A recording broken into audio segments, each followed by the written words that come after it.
Et ben voilà, c'est le retour des vides-greniers. J'aime bien.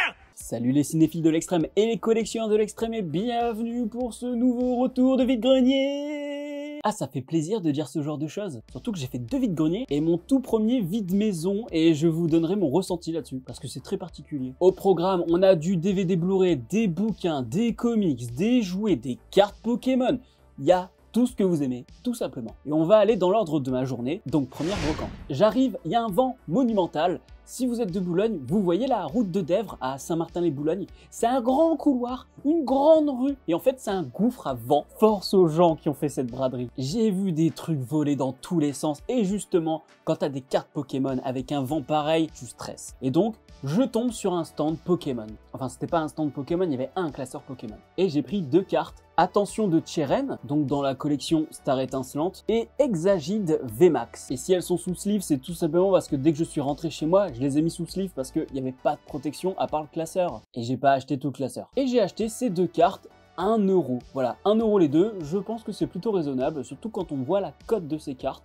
C'est pas l'affaire du siècle, mais en tout cas 50 centimes celle-ci quand elle fait aux alentours de 3,50 €, 4 €, t'es plutôt content, et celle-là je crois qu'elle fait aux alentours de 1,50 €, 2 €, donc voilà, 50 centimes ça fait plaisir. D'ailleurs comme j'y pense, dans la description vous pourrez retrouver mon card market, comme ça voilà, il y a du Pokémon et du Lorcana en ce moment, profitez-en. Profitez de mon Vinted aussi. Ensuite, j'atterris sur un stand avec plein de bouquins et il y en a un qui m'intéresse particulièrement. Ce gros bouquin Tex Avery. Alors ok, la tranche a pris un peu cher, mais c'est incroyable de voir toute la documentation qu'on a. Là, j'ouvre une double page qui est juste complètement folle. Regardez-moi ça. Voilà, ça c'est comment on gère un décor. Dans Tex Avery, voilà, et je peux même pas l'ouvrir tellement c'est grand. N'oublions pas aussi le racisme, hein. Donc voilà, j'ai eu ce bouquin Tex Avery qui est vraiment une pépite, je pense pas l'avoir déjà vu quelque part en braderie, donc c'était l'occasion de le choper, et j'ai pas eu que ça. J'ai eu ce bouquin sur l'histoire de la BD franco-belge, édité par Glénat. Par contre, en termes de prix, on va pas dire que j'ai fait une occasion, hein. Je les ai achetés 14,60 €. Ouais, c'est précis. En fait, il faisait 8 € l'unité. J'ai arrondi à 15 en précisant qu'il avait besoin de monnaie parce qu'il y avait un mec en galère juste avant moi. Et puis, en fait, j'ai regardé en monnaie, j'avais 14,60 € ou 70 centimes. Donc voilà, j'ai réussi à gratter encore 30 ou 40 centimes. C'est pas les affaires du siècle. Par contre, après, j'ai fait une très bonne occasion parce qu'il y avait du DVD Blu-ray et du jeu vidéo à 1 €. J'en ai eu pour 10 €, donc il y a 10 objets. Scarface en Platinum Edition, qui est encore sous blister comme vous le voyez, et j'ai déjà une édition double DVD. Mais je me suis dit, c'est peut-être pas les mêmes bonus et il faut savoir que je prépare une vidéo sur Scarface. C'est pas encore pour maintenant, je ne sais pas exactement quand est-ce qu'elle sortira et surtout je ne sais pas encore la forme qu'elle va avoir parce que c'est un nouveau format. Donc j'en dis pas plus, mais sachez que un nouveau format va débarquer et que le premier film sera certainement Scarface. Énorme! Lettre d'Iwo Jima. Et là je suis très content car dans une vidéo précédente, j'avais chopé Mémoire de nos pères. Sauf que Clint Eastwood a fait un diptyque, c'est-à-dire que Mémoire de nos pères c'est du point de vue américain et Lettre d'Iwo Jima c'est du point de vue japonais. Et je me suis dit, je ne peux pas regarder Mémoire de nos pères sans avoir celui-là sous la main parce que un jour je vais regarder celui-là et le lendemain je vais regarder l'autre pour avoir vraiment le double point de vue. Et maintenant je peux le faire et j'ai eu ce Blu-ray à 1 €. Patton, encore de la guerre. Là le prochain Blu-ray c'est pas le meilleur film de super-héros. Spider-Man 3. Après je vais vous avouer un truc, depuis que j'ai vu le Spider-Man du MCU, je trouve que Spider-Man 3 est un chef-d'œuvre. Comparé au Spider-Man du MCU, attention hein, faut pas exagérer non plus. Pouf pouf, n'en parlons plus. Generation Kill. Bon alors là j'ai vu HBO, j'ai vu par le créateur de The Wire. J'ai dit ok, j'y vais, peu importe ce que c'est, je m'en fous, je me dis c'est de la qualité. HBO c'est souvent signe de qualité. Et le mec qui a fait The Wire quoi. Je sens que la guerre en Irak en prend un sacré coup là-dedans. Et on a seulement 2 DVD. L'Emprise des Ténèbres de Wes Craven. Et attention, là on a une petite pépite double DVD, ça fait plaisir. Reanimator. Alors attention, pépite, mais demi-pépite. Pourquoi ça? On a les suppléments, mais pas le film. Alors attention, hein, j'ai vérifié avant de l'acheter. Je savais pertinemment qu'il manquait le CD au moment où je l'ai acheté. Sauf que je me suis dit, pour 1 €, je le prends quand même parce qu'il y a les bonus. Et c'est pas des bonus de merde. Interview de Stuart Gordon et Brian Yuzna. Interview du scénariste Denis Paoli. Interview de Richard Band, compositeur de la BO. L'interview de l'éditeur du magazine US Fangoria, Tony Timpon. je sais pas qui c'est. Par contre, ce que je rate sur le disque 1, c'est déjà que le film est en VO, parce que la plupart de nos DVD, il n'y a que la VF. Hein. Je loupe aussi le commentaire audio du réalisateur, celui du producteur, les 17 scènes coupées malheureusement, et puis la bande-annonce originale, ça c'est pas grave, mais même le disque 1, il y a quand même de la pépite en termes de bonus. Peut-être qu'un jour je retrouverai cette édition. Et j'ai eu 3 jeux de PS4 pour 1 € l'unité. Non, j'ai eu 2 jeux. J'ai pas vérifié les jeux, la boîte est vide. Little Nightmares, ok, il n'y a pas le jeu. Heureusement que j'ai eu des Blu-ray à 1 € parce que putain, acheter des boîtiers de PS4, je vois pas l'intérêt. Vous savez pourquoi ça m'est arrivé? C'est parce que ça fait longtemps que j'ai pas fait de vide-grenier. J'ai perdu les principes de base en fait. Et c'est comme ça qu'on se fait pénétrer la petite rondelle. Eh bien, continuons, que voulez-vous? J'ai terminé cette braderie-là avec 2 BD. Marvel les incontournables avec le Punisher. Ça, c'est une collection que j'aime bien, les Spider-Man les incontournables, Marvel les incontournables, parce qu'en fait, il y a un petit recueil des histoires les plus importantes d'un personnage. Disons que si vous ne connaissez pas bien le Punisher, je pense que c'est bien de commencer par ça par exemple. Et j'ai eu cette petite BD de Tom et Jerry. La dame faisait 3 € l'unité, j'ai arrondi à 5 € les deux, voilà, ça fait plaisir. Ah mais j'ai oublié un truc à cette braderie. J'ai eu 4 jouets pour 1,50 €. Ondine, je pense que celle-là, elle date des années 90 lorsque la première saison a débarqué sur TF1. Je me demande même si ce ne serait pas une collection Hachette ou Atlas, comme le faisait par exemple Dragon Ball GT. Donc je vais faire mes petites recherches, mais j'avoue qu'elle est en très bon état. Il n'y a pas une rayure, il n'y a rien du tout. Janemba! Oui, Janemba de l'OAV Dragon Ball Z Fusion, qui lui était sorti au cinéma en même temps que l'Attaque du Dragon. On avait le droit à 2 OAV au cinéma. Et je l'ai pris alors que je l'ai déjà. Tout simplement parce qu'il y a un détail que je n'ai pas sur l'autre. Le logo Quick. Généralement, ces figurines-là, on les avait dans les petites boules à 1 € où on tournait et puis boum, la boule sortait. C'était du hasard. Mais je me rappelais pas qu'ils avaient édité chez Quick. Et donc, en fait, tu as les mêmes que tu avais dans les boules, et ben ils les vendaient à Quick. Enfin, ils les vendaient pas vraiment, c'était dans le menu enfant si vous préférez. D'ailleurs, en parlant de restauration, vous savez que je fais une petite collection des jouets Flunch. Là, j'en ai eu 2. Celle-ci, c'est certain que je ne l'ai pas. En revanche, celle-ci, je ne sais pas. Parce que Flunchette, je sais pas comment elle s'appelle, voilà, le personnage féminin Flunch, aventurière, je sais que j'en ai, mais je ne sais pas si celle-ci en particulier, je l'ai déjà. Il manque évidemment une sorte, certainement un flambeau, je pense, ou un lasso, je ne sais pas, mais je pense que c'est plus un flambeau, parce qu'elle va visiter les grottes au trésor. Donc voilà pour cette braderie, et ensuite je suis allé à un vide-maison, mon premier vide-maison. Il est 9h30, et il y a déjà un monde. Quand t'as du monde dans une braderie, ça va. Là, t'es dans une maison. Et il y en a dans tous les sens. Il y a des outils, il y a des trucs pour la cuisine, il y a des bouquins, il y a des DVD, il y a des Blu-ray, il y a des jouets, il y a des fringues, il y a des objets de collection. Ah oui, oui, il y avait des objets de collection parce que quand tu te dis que l'escalier, il est en marbre, oui. Et donc moi, je débarque, je vois du DVD Blu-ray et j'y vais, je fonce. Pourquoi? Et là, on avait affaire à quelqu'un de plutôt cultivé. Hein. Je vous avoue qu'il y a certains films que je vais vous montrer. Déjà, je les connais pas. Et ce sont de belles éditions. C'est aussi du MK2. Il y a de la nouvelle vague. Il y a du cinéma américain. Il y a du cinéma indien. Je vous avoue que j'ai failli faire le fou. Pour 15 €, voici ce que j'ai eu. Un coffret Marilyn Monroe. Donc, il y a 3 classiques. Il y a Les hommes préfèrent les blondes, 7 ans de réflexion et Comment épouser un millionnaire. Et même les DVD seuls, c'est des belles éditions. Et c'est l'occasion de vous avouer que je n'ai jamais vu un seul film avec Marilyn Monroe. King Arthur, qui est un semi-opéra de ce que je lis. J'ai complètement bugué parce que je vois ce truc, je me dis ok, de l'opéra ou du théâtre, peu importe. Et puis, quelque chose m'interpelle. Il y a Shirley et Dino dedans.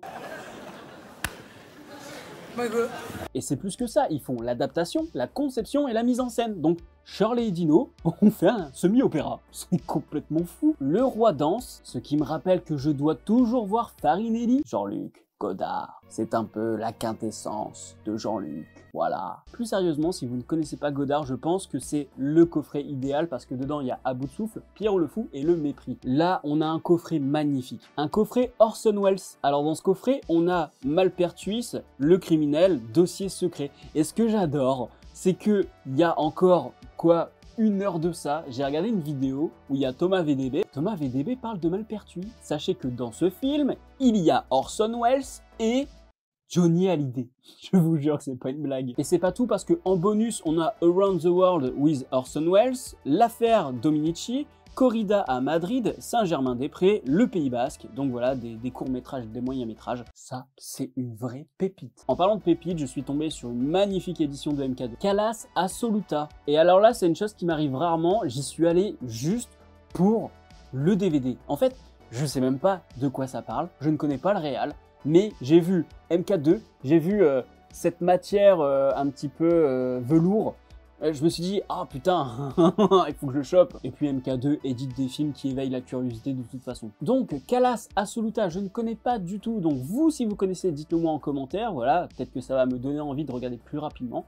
Mais voilà, déjà, rien que le DVD en lui-même, je trouve que c'est un très bel objet qui fait très classe. Pina réalisé par Wim Wenders. Bon bah, Wim Wenders, Pina Bausch qui est l'une des plus grandes danseuses qu'on connaisse actuellement. Et puis bah, c'est sous blister. C'est un film qui a été énormément récompensé, qui fait encore parler de lui aujourd'hui.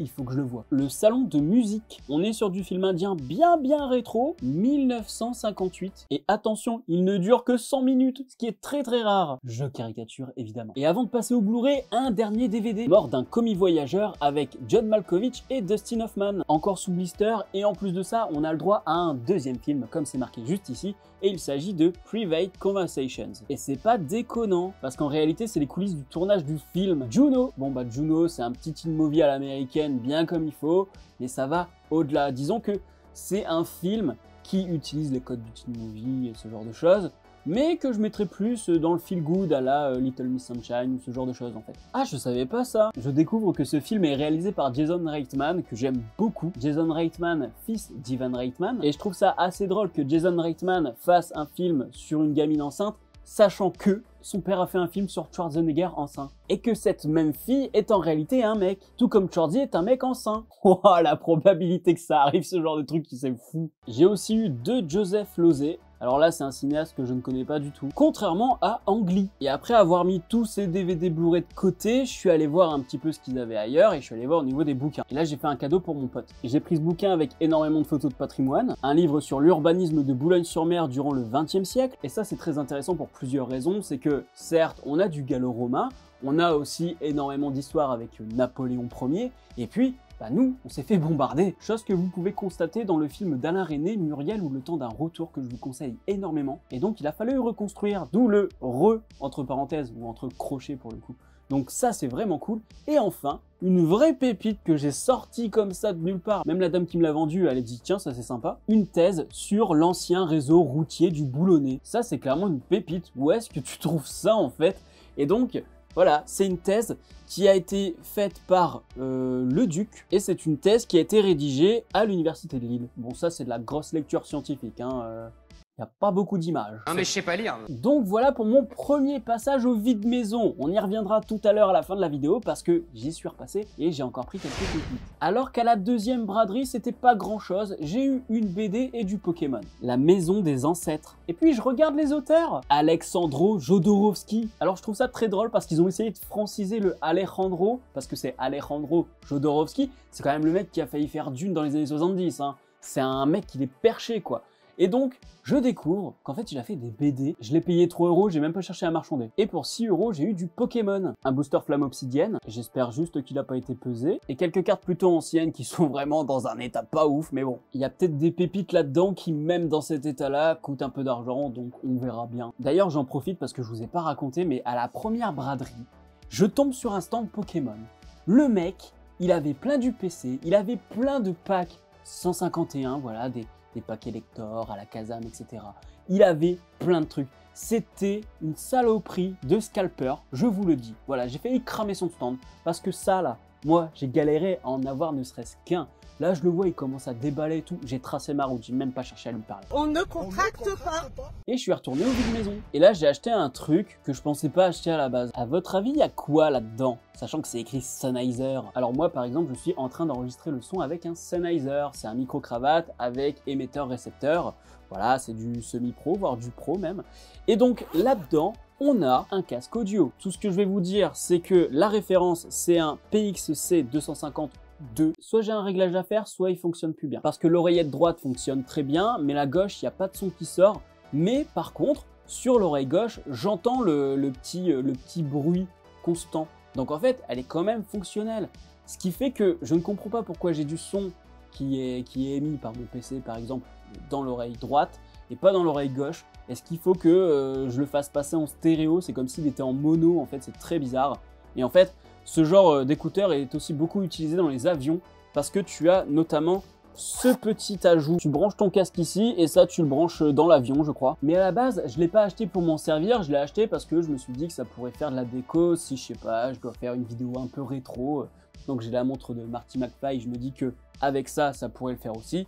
Et puis, ben, on discute avec le mec, je lui dis bah écoutez, c'est pas pour l'utiliser, je sais pas s'il fonctionne, donc je lui dis oui, ce serait plus pour de la déco, pour tourner une vidéo ou quoi, et donc il me demande si je tourne des films, et je lui explique que j'ai une chaîne YouTube, etc., enfin que voilà, que je fais du montage et tout. Et puis ben, qu'est-ce qu'il me dit le gars? Il bosse au CNC, c'est-à-dire que je vais dans un vide-maison à Boulogne pour rencontrer un gars qui bosse au CNC à Paris certainement, et donc là, je commence à me taper une barre intérieurement, je me dis c'est quand même fou quoi que le mec il est là, et il commence à me dire ah vous savez on a le CNC Talent pour les youtubeurs etc. Je dis beaucoup trop etc, faut que j'arrête de regarder les vidéos de Jack Grimaud, etc.